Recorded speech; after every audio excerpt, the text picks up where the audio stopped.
80s ఒక election జరిగింది అక్కడ, ఫ్రాడ్ ఎలక్షన్. ఇదే ఫరూక్ అబ్దుల్లా కాంగ్రెస్ కలిసి ఎలక్షన్ మొత్తం రిగ్ చేసి 4% ఓటు జరిగింది. 4% ఓటే పడ్డది. మొత్తం 60-65 ఉంటుంది ఒక స్టేట్లో. 4% పెట్టి వీళ్ళు ఎలక్షన్ గెలిచారు. ఎందుకంటే అక్కడ లోకల్స్ బాయ్కాట్ చేశారు ఎలక్షన్స్.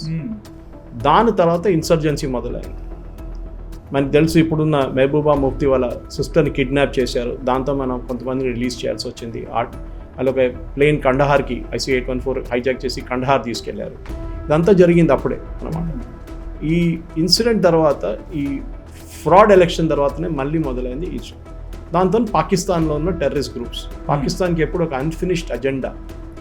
జమ్మూ కాశ్మీర్ మొన్న కూడా వాళ్ళ ఆర్మీ చీఫ్ పెద్ద స్పీచ్ ఇచ్చారు, మీరు చూసుంటారు, చాలా వైరల్గా వెళ్ళింది ఆ వీడియో.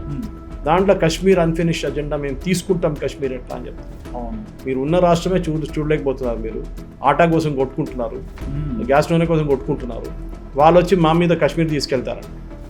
సో పాకిస్తాన్కి ఒక అన్ఫినిష్డ్ అజెండా ఏంటంటే, వాళ్ళ దేశంలో ఇంకేం లేదు, వాళ్ళకి డెవలప్మెంట్ లేదు, ఏం లేదు, వాళ్ళ దగ్గర ఫ్యాక్టరీలు లేవు, కంపెనీలు లేవు, ఏం లేవు. ఇదొక్కటే బ్రెయిన్ వాష్ చేసి భారతదేశం మీద అటాక్ అని చెప్తూనే ఉంటారు ఎప్పుడు చేసి